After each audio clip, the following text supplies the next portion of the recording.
మన దేశంలోనే the best varicose vein hospital.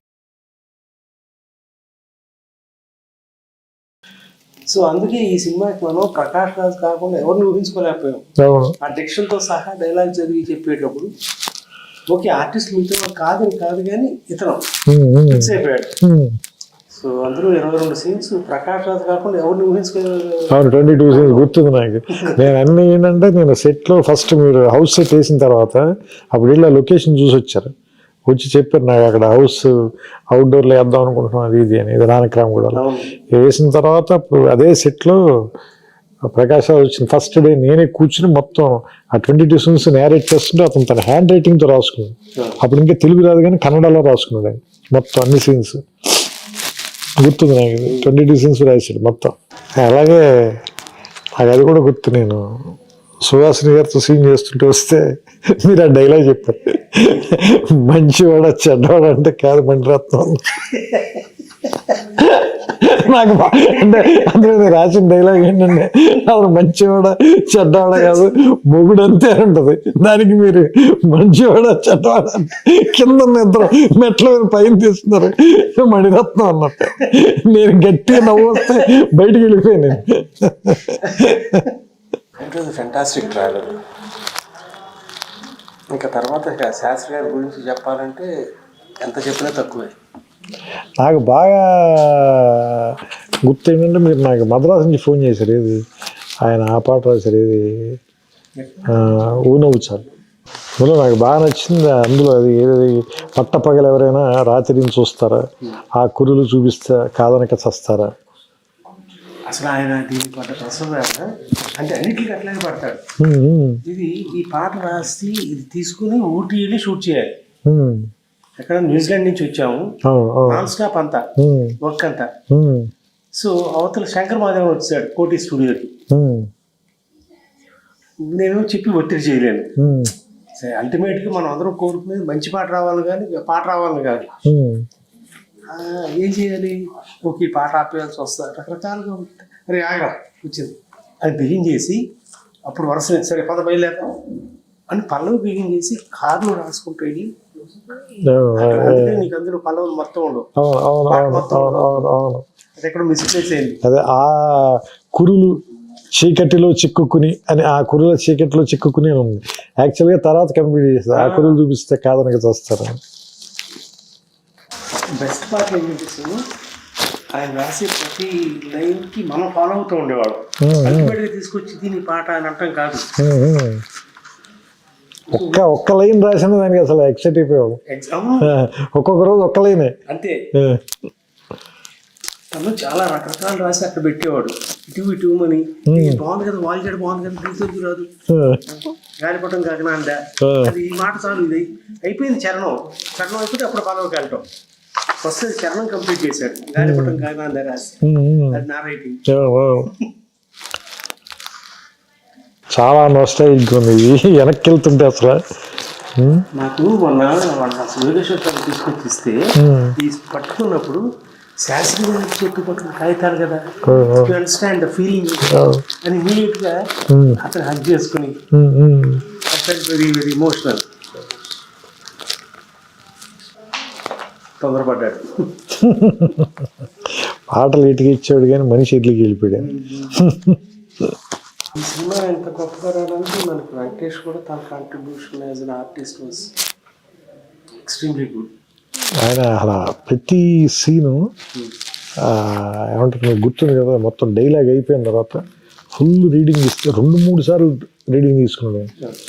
మళ్ళీ ఇంకోసారి చెప్పాను అంత అంటే అంత అంత ఏమంటారు దాని లోపలికి ఆయన ఇంజెక్ట్ చేసేసుకుని చేశాడు. నాకు ఇప్పటికీ గుర్తు ఆఖరి రోజున తను ట్రైన్ ట్రావెల్స్ సీన్ తీసాను. హైదరాబాద్లో బయలుదేరి నల్గొండ దాకా వెళ్ళి తిరిగి రావటం అంటే ఫస్ట్ సీన్ లాస్ట్కి చేశాడు. అయిపోయింది వాడు ఆఖరి రోజు పాటు కొట్టారు. అప్పుడు అయిపోయింది కిషోర్. అంటే we never realised we shot it in 85 days totally. But all in one 85 days చేయడానికి 3 గంటల 14 నిమిషాలు సినిమా ఉంది. ఫైనల్ 3 గంటలకి తీసుకొచ్చింది. 3 గంటల 9 నిమిషాలు రిలీజ్ చేసాం. అంటే ఇప్పుడు యూట్యూబ్ లో 3 hours ఉంది కదా, 2 hours 4 minutes ఉంటుందా? అంటే బహుశా సెన్సార్ అవన్నీ ఉన్నాయి. సుహాసిని సీన్ గురించి ఎంత కాంట్రవర్సీ ఉండేది రిలీజ్ అయినప్పుడు, ఎందుకంటే ఫ్యాన్స్ వాళ్ళందరికీ ఆ సీన్ మీరు ఒక్కలే భయపడలా, నేను భయపడి అసలు నేను ఎలాగోలా కట్ చేసేద్దాం ఏదంటే ఏం కాదు నువ్వు ఈ వారం రోజులు వదిలే చెప్తాను నువ్వు అన్నారు. లేదు నాకు అది ఏమంటుందని నైట్స్ నాకు ఫోన్ చేశారు మీరు రాత్రి 11ంటికి 11:30కి నేను రూమ్లో ఉంటే అప్పుడు ల్యాండ్లైన్లే కదా, ల్యాండ్లైన్ ఫోన్ చేసి ఈ సీన్ చదువుతున్నాను, ఈ డైలాగ్ చాలా బాగా రాశాను, అది చాలా ఫీల్ అయ్యి చెప్పారు నాకు. ఇప్పుడు కూడా నువ్వు మంచి డైలాగ్ రాసినా అట్లాగే చెప్పేవాడు. గుండెలో అన్నమాట, కాలంలో చూడాలి తర్వాత అమ్మ ఒక అంజలి మంచి మాట వచ్చింది, మంచి డైలాగ్ వచ్చింది చెప్పడం. Travel was different. అవి ఇప్పుడు అసలు చాలా ఫేమస్ లైన్స్ అయిపోయాయి. అప్పుడు మనం మాత్రం ఎంజాయ్ చేసిన లైన్స్ అవి. చూస్తా 24 సార్ 25 సెప్టెంబర్ 6కి, ఇది 25 సంవత్సరం సెలవు. ఇది చాలా మందికి స్ట్రెస్ బస్టర్ సార్ ఈ సినిమా. ఎగ్జాక్ట్లీ. ఫస్ట్ ఈ సినిమా మనం ఒక ప్రివ్యూ రామనాయుడులో వేసాం సార్, నాయుడు గారి ఫ్యామిలీ అందరికీ వేసాం, మీరు నేను భాస్కర్ గారు కూడా. సినిమా అయిన వెంటనే బయటకు వచ్చి వెంకటేష్ గారు వైఫ్ చెప్పారు అన్నమాట, ఏమని నెక్స్ట్ జనరేషన్స్కి ఇది వరకంటే ఇప్పుడు మనం అంత గుండమ్మ కథ మిస్ ఉన్న ఎలాగే మనం మళ్ళీ రీవిజిట్ చేసి మనకి ఎప్పుడు మనసు బాగోపోయిన ఎలా చూస్తామో అలాగా డౌన్ ది లేన్ ఒక 15-20 years తర్వాత ఈ సినిమాని మళ్ళీ రీవిజిట్ చేసి చూస్తారు అందరూ ఈ సినిమా గురించి అని ఆవిడ ఆ మాట చెప్తే నేను అంటే జెన్యూన్ చెప్పి నేను నమ్మలేదు, ఎందుకంటే నేను అంత దూరం నేను చూడలేదు. అందుడు మనమే రాసి ఉన్నాం కూడా కదా, అది మనకి తెలియదు కదా అది. సో అది ఆవిడ చెప్పింది ఇప్పుడు అందరు చెప్తుంటే నేను చాలాసార్లు ఆవిడ తెలుసుకుంటాను. నాకు ఇది 4K చేసిన తర్వాత ఆ థియేటర్కి వెళ్ళి లేకపోతే క్యూర్కి వెళ్ళి వాళ్ళు ఎవరితో నువ్వు నచ్చావు నిర్మాత అంటే ఇప్పుడు కూడా గౌరవంగా చూస్తాను నన్ను వచ్చి, సార్ మీ సినిమా ఎన్నిసార్లు చూసాము స్ట్రెస్ బస్టర్ సార్, ఇప్పుడు కోరుకుంటూ ఇదే చూస్తాం. నన్ను ఎవరో 9 సంవత్సరాలు పిల్లాడు వాళ్ళ తాతగారు ఫోన్ చేయించాడు, వాడు కథ ఏం అర్థం అవుతుందండి అన్నా నేను. సార్ అన్ని సినిమాలు చూస్తారు, నువ్వు నాన్న వచ్చావు రాగానే చూస్తానంటాడు వైజాగ్ డిస్ట్రిబ్యూటర్ మనోడు. That means so much satisfaction having entertain people. అందరూ ఒకసారి కథలో సాంగ్ పాపం ఎంత ఇబ్బంది పెట్టారు శాస్త్రి గారు. కానీ దారుణం సార్ 10 days తర్వాత ఫస్ట్ రాసిన వెర్షన్ నేను చదివి వినిపిస్తే చాలా బాగుందని తెగ తిట్టాడు మన ఇద్దరిని. ఫస్ట్ రాసిన ఇదని నన్నైతే మామూలుగా తిట్టలేదు, నువ్వు నీ చేదస్తు నువ్వు కిషోర్కి ఇద్దరు కలిపి నా దుంప తెంపేశారు, అసలు మీకు క్లారిటీ ఉందని.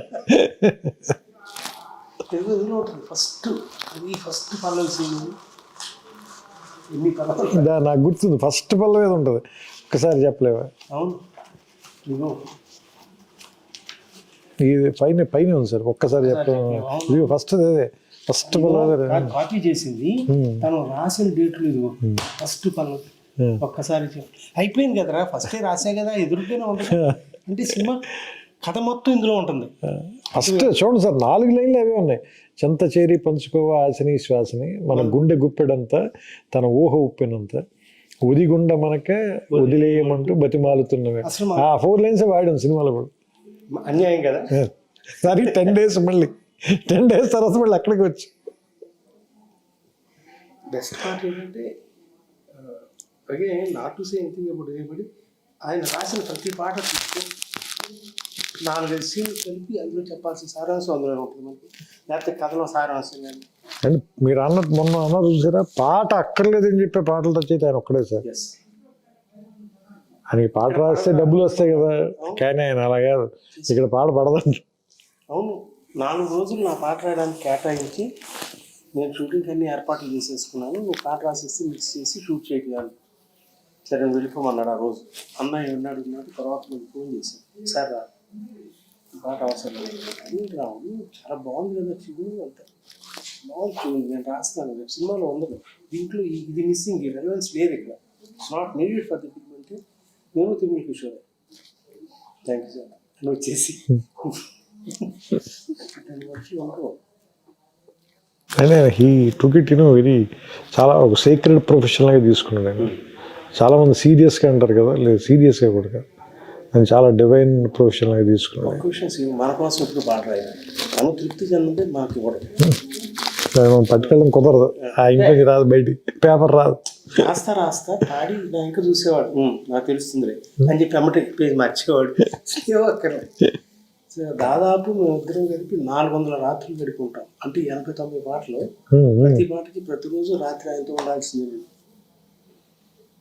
That was my fortune. I was so fortunate to spend so much time with him. చాలా చాలా సమయం గడపగలిగాం. ఒక చిన్న ఉదాహరణ, గౌరీ అనే సినిమాకి ఒక పాట రాశారు. పాట అంతా ఓకే, కోటికి నా కోటి శాస్త్రి గారి కోటి, వాయిస్ మిక్సింగ్కి వెళ్ళాల్సిన చోట ఒక చిన్న ఇబ్బంది పడ్డాడు కోటి. ఎవరే అని తను ఇచ్చిన ట్యూన్లో ఉంది, అది ఇందులో లేదు, నేను అడ్జస్ట్ చేసుకుంటాను శాస్త్రి గారు అన్నాడు. నువ్వు అడ్జస్ట్ చేయడానికి లేదు, నేను మళ్ళీ రాసి పెట్టుకొస్తాను. 3 రాత్రులు ఆ ఎవరే అనే మాటతో ఎంకేయడం కోసం మొత్తం పాట అంతా రాశాడు. మహానుభావం, మరి ఏం చెప్పాలి, అద్భుతంగా ఉంటుంది సార్ గౌరీ అనే సినిమాలో.